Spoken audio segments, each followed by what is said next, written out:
Hello friend, જય શ્રી કૃષ્ણ. આજે આપણે ચોખાના લોટના વરાળિયા પાપડ બનાવીશું. તો બધાને આવડે તેવા માત્ર 10 મિનિટમાં 60થી 70 પાપડ બની જશે અને સ્વાદમાં પણ બહુ ટેસ્ટી એવા બનશે. તો ખીચું કરવાની કે લોટ બાંધવાની કે કોઈ ઝંઝટ વગર એકદમ સરળ રીતે અને દાંત વગરના વ્યક્તિ પણ ખાઈ શકે તેવા એકદમ પોચા અને સ્વાદમાં પણ બહુ ટેસ્ટી એવા ના સોડા કે ખારોનો કોઈ પણ વસ્તુનો ઉપયોગ કર્યા વગર એકદમ ટેસ્ટી પોચા વરાળિયા પાપડ બનાવીશું. તો તેના માટે મેં 1 વાટકો ખીચડિયા ચોખા લીધા છે. તમે કોઈ પણ વેરાયટીના ચોખા લઈ શકો. બાસમતી, જીરાસા કે ટુકડી કોઈ પણ ચોખા લઈને તમે આના પાપડ બનાવી શકો. તો આ ચોખાને 4થી 5 વાર ધોઈ ઉપર પાણી રહે એ રીતે પલાળી 5 કલાક માટે ચોખાને પલાળવા દેવાના છે. અથવા તમારે સવારે પાપડ કરવા હોય તો આ ચોખાને રાત્રે પલાળી અને સવારે પણ તમે પાપડ બનાવી શકો. તો ચોખાને 5 કલાક થઈ ગયા છે. હવે જે એક્સ્ટ્રા પાણી છે આપણે બધું કાઢી લેશું. તો જે વાટકાના માપથી આપણે ચોખા લીધા છે એ જ વાટકાના માપથી પાણી લેવાનું છે. તો આ ચોખાને મિક્સર જારમાં આપણે કાઢી લેશું. તો મેં મોટો મિક્સર જાર આવે છે એનો ઉપયોગ કર્યો છે. તો અત્યારે અડધા વાટકા જેટલું પાણી એડ કરીશું. બધું એકસાથે એડ કરવાનું નથી. હવે પીસી લેશું. તો બાકીનું જે પાણી વધ્યું છે એ આપણે પછીનો ઉપયોગ કરીશું.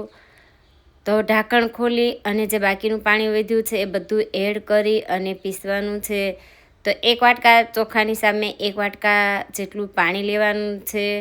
તો એકદમ સ્મૂથલી પીસી લેવાનું છે ને હાથમાં લઈએ તો એકદમ સ્મૂથ હોય એવું પીસવાનું. અને ચમચીમાં લો તો એકદમ પતલું હોય એવું તમારે આ મિશ્રણ કરવાનું છે. તો હવે આ મિશ્રણને એક બાઉલની અંદર આપણે ગાળીને કાઢી લેશું. તો ગળાતા આ રીતના થોડું ઘટ વધ્યું છે એમાં મેં 2 થી 3 ચમચી જેટલું એક્સ્ટ્રા પાણી એડ કરી અને ગાળી લીધું. તો 1 વાટકા ચોખાની સામે 1 વાટકા કરતાં થોડું ઉપર મેં પાણી લીધું છે.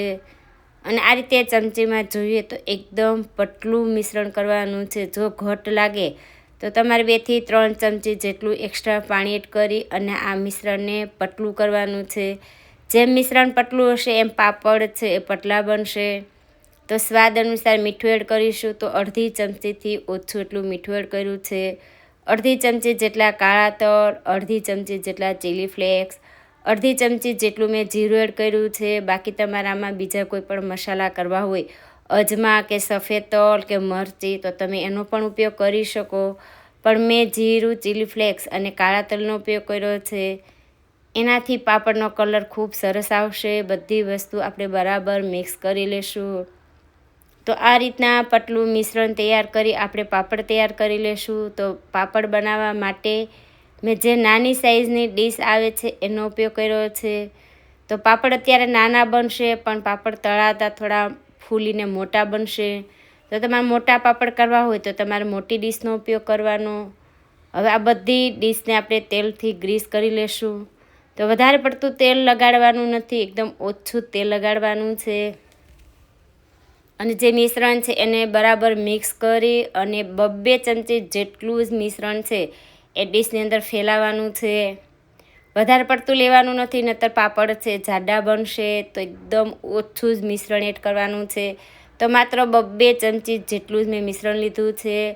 અને આ પાપડ બનાવવા માટે મેં ઢોકળિયાનો ઉપયોગ કર્યો છે. તમે કોઈ પણ પહોળા તપેલામાં પણ પાપડ બનાવી શકો. તો પાણી સરસ ઉકળી જાય પછી ઉપર આ રીતે મેં 4 ડીશ ગોઠવી છે. તમારા વાસણની અંદર જેટલી ડીશ આવે એ રીતે તમારે મૂકી અને 1 મિનિટ માટે બફાવા દેવાના, એટલે કે પાપડ બનવા દેવાના. તો 1 જ મિનિટમાં પાપડ છે બની જશે. ત્યાં સુધીમાં બાકી બીજી મેં 4 ડીશ લીધી છે એને પણ તેલથી ગ્રીસ કરી અને આપણે મિશ્રણથી તૈયાર કરી લેશું. જેવી 1 મિનિટ થાય એટલે આપણા પાપડ છે બની જશે. તો 1 મિનિટ ખોલીને જોઈ લઈએ ત્યાં સુધીમાં બાકીની બીજી ડીશ તૈયાર રાખવાની, એટલે સીધી મૂકી દેવાની. જો 2 વ્યક્તિ હશે તો આ પાપડ છે એ 10 મિનિટમાં 60થી 70 પાપડ બનીને તૈયાર થઈ જશે.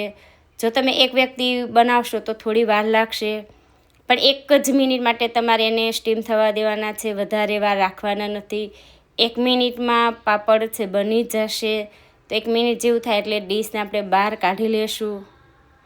જો આ રીતના ઉપર થોડું તમને એવું લાગે પાણી છે તો ડીશને નિતારી પાણી કાઢી લેવાનું.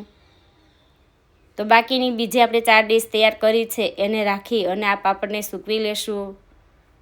તો પાપડને ડીશની અંદરથી કાઢવા માટે ચપ્પુનો મેં ઉપયોગ કર્યો છે.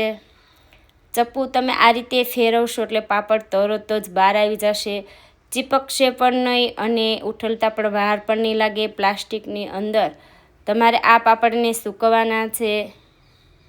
તો આ પાપડ તમે તડકે કે છાંયડે કોઈ પણ જગ્યાએ સૂકવી શકો. તો બીજી ડીશ છે એ પણ આપણી બનીને તૈયાર થઈ ગઈ. તો આ રીતના તમારે 2 ડીશનો ઉપયોગ કરવાનો, એટલે બીજી 2 ડીશ બારી કાઢો એટલે બીજી ડીશ તમારે મિશ્રણથી તૈયાર રાખવાની, એટલે ફટાફટ બની જશે. 2 વ્યક્તિ હોય તો એક સૂકવે એક મૂકે એટલે ફટાફટ પાપડ બની જશે. તો મારા પાપડ 10 મિનિટમાં 60 થી 70 પાપડ બનીને તૈયાર થઈ ગયા. તો હવે આ પાપડને 1 દિવસ માટે છાંયડે સૂકવવાના, 1 દિવસ માટે તડકે સૂકવવાના. તો જાતે જ 1 દિવસ થશે એટલે આ પાપડ છે બધા ઉઠલી જશે, એને ઉઠલવા પણ નહીં પડે. તો આ પાપડને સૂકવાઈને 1 દિવસ થઈ ગયો છે અને તમે જોઈ શકો છો કે બધા જ પાપડ જાતે ઉઠલી ગયા. તો આ પાપડને ફેરવાની પણ નહીં જરૂર પડે. હવે આ પાપડને મેં ચોકીમાં લઈ 1 દિવસ માટે તડકે સૂકવ્યા છે. પાપડ તમારે તડકે સૂકવેલા હશે તો ફટાફટ સુકાઈ જશે. તો 1 દિવસ થઈ ગયો છે એટલે કે કુલ 2 દિવસ મેં પાપડને તડકે અને છાંયડે એમ સૂકવી લીધા. તો એકદમ સરસ ક્રિસ્પી બન્યા છે. હવે આપણે આ પાપડને તળીને પણ જોઈ લઈએ.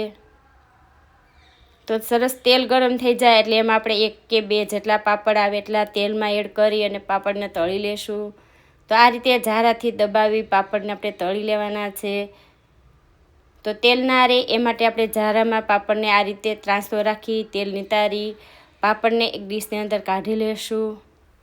તો તળાતા પણ બિલકુલ વાર નહીં લાગે અને એકદમ પોચા, સ્વાદમાં બહુ ટેસ્ટી એવા, જે દાંત વગરના વ્યક્તિ પણ ખાઈ શકે એવા, ઓછા સમયમાં કોઈ ઝંઝટ વગર વરાળિયા પાપડ છે બનીને તૈયાર થઈ જશે. તમે પણ એકવાર ટ્રાય કરજો. ખરેખર પાપડ એટલા પોચા બનશે કે એકવાર બનાવશો તો વારંવાર બનાવવાનું મન થાય તેવા, એકવાર બનાવીને આખું વર્ષ ખાઈ શકો તેવા ખીચડિયા પાપડ તૈયાર.